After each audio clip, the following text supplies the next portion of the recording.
Kalau kamu baru menemukan channel ini, kamu bisa mulai dari hari ini.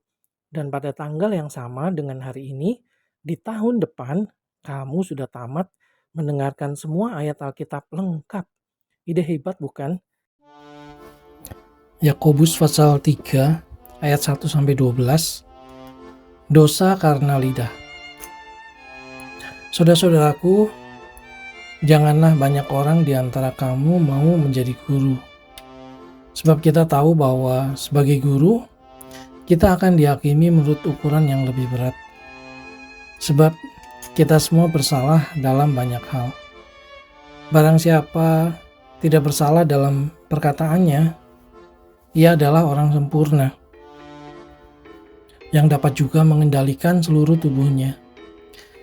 Kita mengenakan kekang pada mulut kuda, sehingga ia menuruti kehendak kita. Dengan jalan demikian, kita dapat juga mengendalikan seluruh tubuhnya. Dan lihat saja kapal-kapal, walaupun amat besar dan digerakkan oleh angin keras, namun dapat dikendalikan oleh kemudi yang amat kecil menurut kehendak jurumudi. Demikian juga lidah.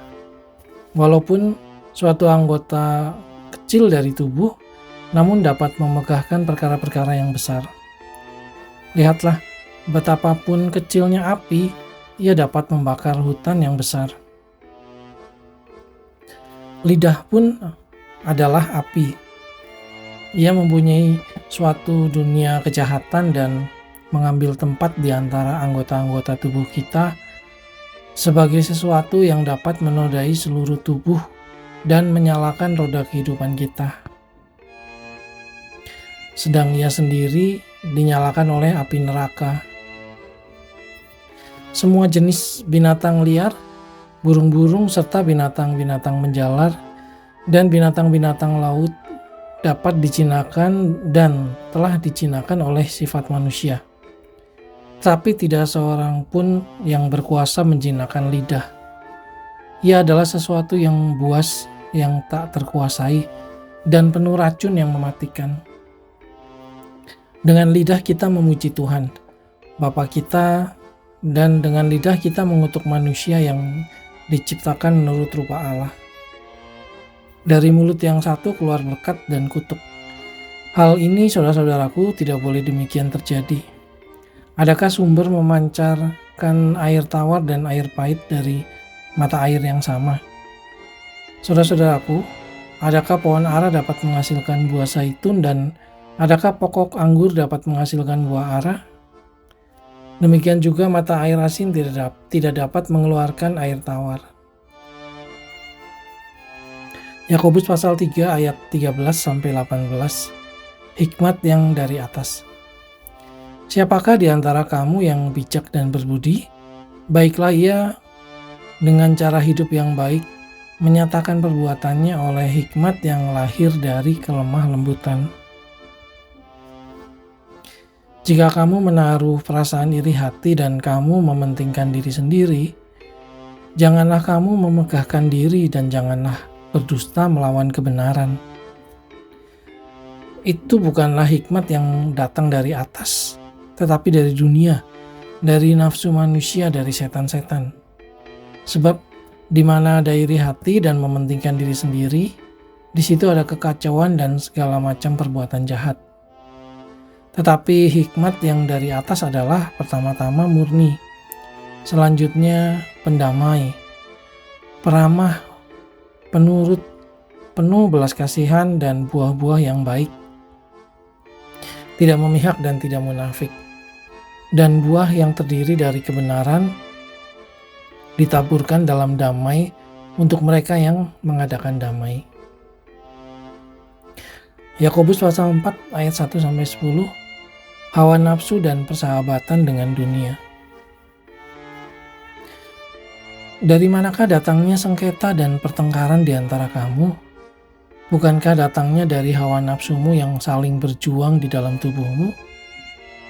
Kamu mengingini sesuatu tetapi kamu tidak memperolehnya, lalu kamu membunuh.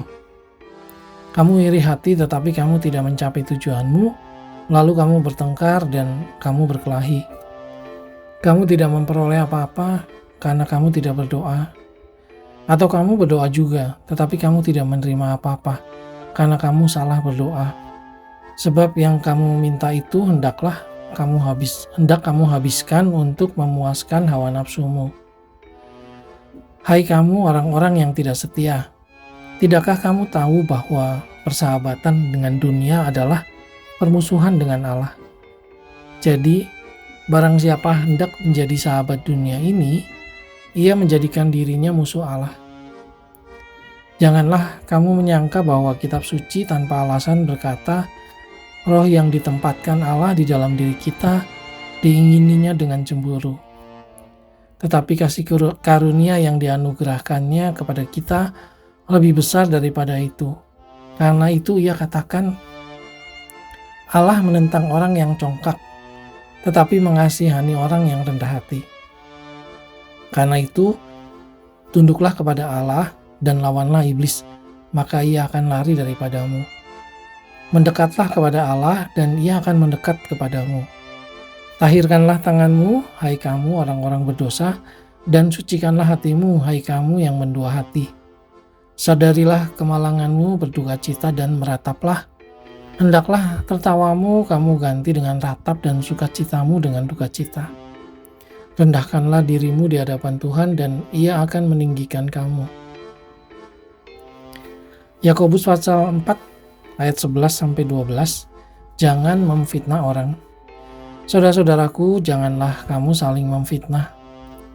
Barang siapa memfitnah saudaranya atau menghakiminya, ia mencela hukum dan menghakiminya. Dan jika engkau menghakimi hukum, maka engkau bukanlah penurut hukum tetapi hakimnya. Hanya ada satu pembuat hukum dan hakim, yaitu Dia yang berkuasa menyelamatkan dan membinasakan. Tetapi siapakah engkau sehingga engkau mau menghakimi sesamamu manusia? Yakobus pasal 4 ayat 13-17. Jangan melupakan Tuhan dalam perencanaan. Jadi sekarang, hai kamu yang berkata, hari ini atau besok kami berangkat ke kota Anu, dan di sana kami akan tinggal setahun dan berdagang serta mendapat untung. Sedang kamu tidak tahu apa yang akan terjadi besok. Apakah arti hidupmu? Hidupmu itu sama seperti uap yang sebentar saja kelihatan, lalu lenyap. Sebenarnya kamu harus berkata, jika Tuhan menghendakinya, kami akan hidup dan berbuat ini dan itu. Tetapi sekarang kamu memegahkan diri dalam congkakmu, dan semua kemegahan yang demikian adalah salah. Jadi jika seorang tahu bagaimana ia harus berbuat baik, tetapi ia tidak melakukannya, ia berdosa. Yakobus pasal 5 ayat 1-6, peringatan kepada orang kaya. Jadi sekarang, hai kamu orang-orang kaya, menangislah dan merataplah atas sengsara yang akan menimpa kamu. Kekayaanmu sudah busuk dan pakaianmu telah dimakan ngengat. Emas dan perakmu sudah berkarat dan karatnya akan menjadi kesaksian terhadap kamu dan akan memakan dagingmu seperti api.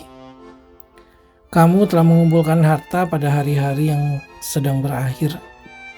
Sesungguhnya telah terdengar teriakan besar, karena upah yang kamu tahan dari buruh yang telah menuai hasil ladangmu, dan telah sampai ke telinga Tuhan semesta alam, keluhan mereka yang menyabit panenmu. Dalam kemewahan kamu telah hidup dan berfoya-foya di bumi. Kamu telah memuaskan hatimu sama seperti pada hari penyembelihan. Kamu telah menghukum, bahkan membunuh orang yang benar, dan ia tidak dapat melawan kamu. Yakobus pasal 5 ayat 7-11, bersabar dalam penderitaan. Karena itu saudara-saudara, bersabarlah sampai kepada kedatangan Tuhan. Sesungguhnya petani menantikan hasil yang berharga dari tanahnya, dan ia sabar sampai telah turun hujan musim gugur dan hujan musim semi. Kamu juga harus bersabar dan harus meneguhkan hatimu, karena kedatangan Tuhan sudah dekat. Saudara-saudara, janganlah kamu bersungut-sungut dan saling mempersalahkan, supaya kamu jangan dihukum. Sesungguhnya hakim telah berdiri di ambang pintu. Saudara-saudara, turutilah teladan penderitaan dan kesabaran para nabi yang telah berbicara demi nama Tuhan. Sesungguhnya kami menyebut mereka berbahagia, yaitu mereka yang telah bertekun. Kamu telah mendengar tentang ketekunan Ayub dan kamu telah tahu apa yang pada akhirnya disediakan Tuhan baginya, karena Tuhan Maha Penyayang dan penuh belas kasihan. Yakobus pasal 5 ayat 12-20 mengenai sumpah dan doa untuk orang sakit. Tetapi yang terutama saudara-saudara, janganlah kamu bersumpah demi sorga maupun demi bumi atau demi sesuatu yang lain. Jika ya, hendaklah kamu katakan ya. Jika tidak, hendaklah kamu katakan tidak, supaya kamu jangan kena hukuman. Kalau ada seorang di antara kamu yang menderita, baiklah ia berdoa. Kalau ada seorang yang bergembira, baiklah ia menyanyi. Kalau ada seorang di antara kamu yang sakit, baiklah ia memanggil para penatua jemaat, supaya mereka mendoakan dia serta mengolesnya dengan minyak dalam nama Tuhan. Dan doa yang lahir dari iman akan menyelamatkan orang sakit itu, dan Tuhan akan membangunkan dia. Dan jika ia telah berbuat dosa, maka dosanya itu akan diampuni. Karena itu, hendaklah kamu saling mengaku dosamu dan saling mendoakan, supaya kamu sembuh. Doa orang yang benar, bila dengan yakin didoakan, sangat besar kuasanya. Elia adalah manusia biasa, sama seperti kita, dan ia telah bersungguh-sungguh berdoa supaya hujan jangan turun, dan hujan pun tidak turun di bumi selama 3 tahun dan 6 bulan. Lalu ia berdoa pula dan langit menurunkan hujan, dan bumi pun mengeluarkan buahnya. Saudara-saudaraku, jika ada di antara kamu yang menyimpang dari kebenaran, dan ada seorang yang membuat dia berbalik, ketahuilah bahwa barang siapa membuat orang berdosa berbalik dari jalannya yang sesat, ia akan menyelamatkan jiwa orang itu dari maut dan menutupi banyak dosa. 1 Petrus pasal 1 ayat 1-2. Salam dari Petrus, Rasul Yesus Kristus, kepada orang-orang pendatang yang tersebar di Pontus, Galatia, Kapadokia, Asia Kecil, dan Bitinia, yaitu orang-orang yang dipilih sesuai dengan rencana Allah Bapa kita, dan yang dikuduskan oleh Roh supaya taat kepada Yesus Kristus dan menerima percikan darahnya. Kiranya kasih karunia dan damai sejahtera makin melimpah atas kamu. 1 Petrus pasal 1 ayat 3-12. Pengharapan iman dan kasih. Terpujilah Allah dan Bapa Tuhan kita Yesus Kristus, yang karena rahmat-Nya yang besar telah melahirkan kita kembali oleh kebangkitan Yesus Kristus dari antara orang mati, kepada suatu hidup yang penuh pengharapan, untuk menerima suatu bagian yang tidak dapat binasa, yang tidak dapat cemar dan yang tidak dapat layu, yang tersimpan di sorga bagi kamu, yaitu kamu yang dipelihara dalam kekuatan Allah karena imanmu, sementara kamu menantikan keselamatan yang telah tersedia untuk dinyatakan pada zaman akhir.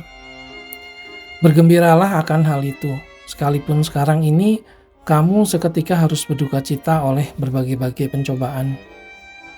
Maksud semuanya itu ialah untuk membuktikan kemurnian imanmu yang jauh lebih tinggi nilainya daripada emas yang fana yang diuji kemurniannya dengan api, sehingga kamu memperoleh puji-pujian dan kemuliaan dan kehormatan pada hari Yesus Kristus menyatakan dirinya. Sekalipun kamu belum pernah melihat Dia, namun kamu mengasihinya. Kamu percaya kepada Dia, sekalipun kamu sekarang tidak melihatnya. Kamu bergembira karena sukacita yang mulia dan yang tak terkatakan, karena kamu telah mencapai tujuan imanmu, yaitu keselamatan jiwamu. Keselamatan itulah yang diselidiki dan diteliti oleh nabi-nabi yang telah bernubuat tentang kasih karunia yang diuntukkan bagimu.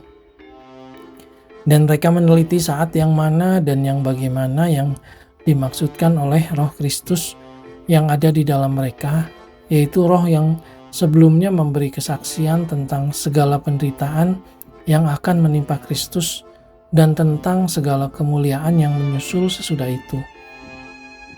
Kepada mereka telah dinyatakan bahwa mereka bukan melayani diri mereka sendiri, tetapi melayani kamu dengan segala sesuatu yang telah diberitakan sekarang kepada kamu dengan perantaraan mereka, yang oleh Roh Kudus yang diutus dari sorga menyampaikan berita Injil kepada kamu, yaitu hal-hal yang ingin diketahui oleh malaikat-malaikat.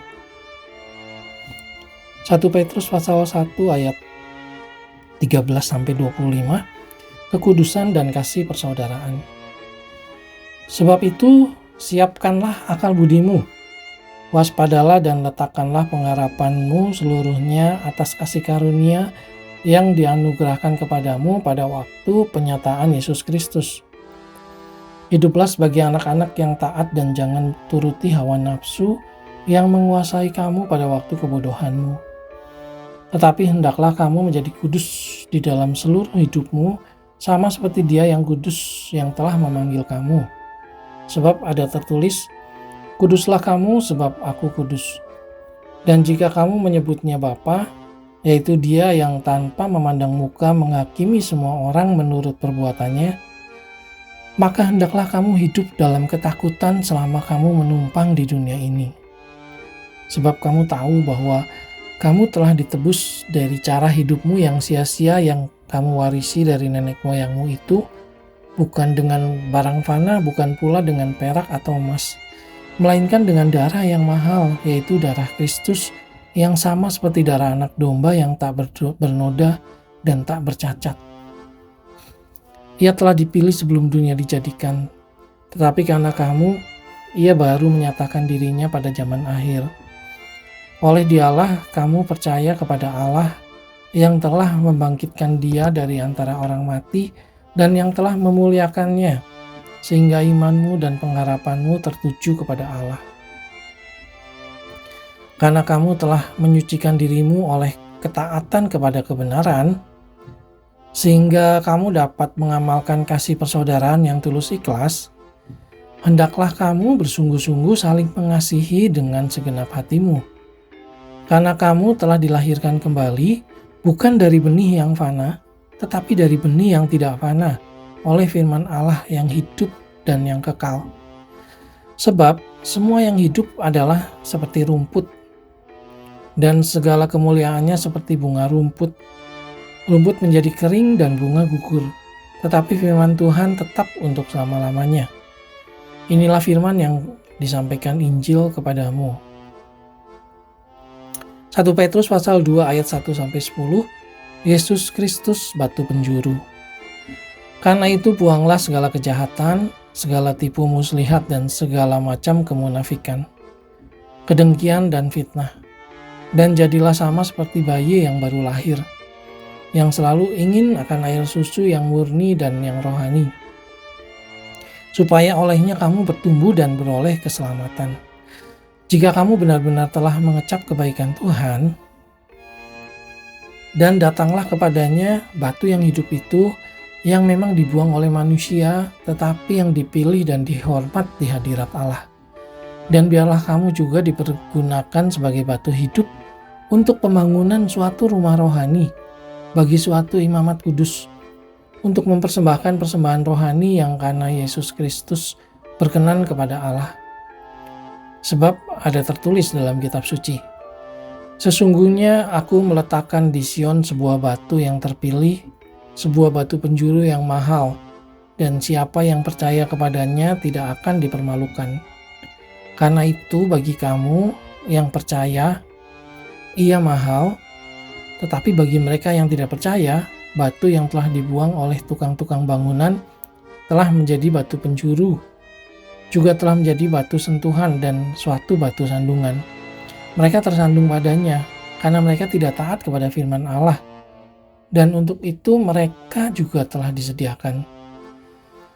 Tetapi kamulah bangsa yang terpilih, imamat yang rajani, bangsa yang kudus, umat kepunyaan Allah sendiri, supaya kamu memberitakan perbuatan-perbuatan yang besar dari Dia yang telah memanggil kamu keluar dari kegelapan kepada terangnya yang ajaib.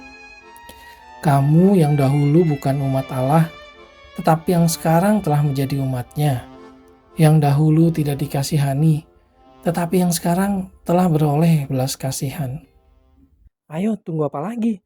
Tekan tombol subscribe-nya sekarang. Sampai ketemu besok ya. Aku bacain kamu lagi ayat berikutnya.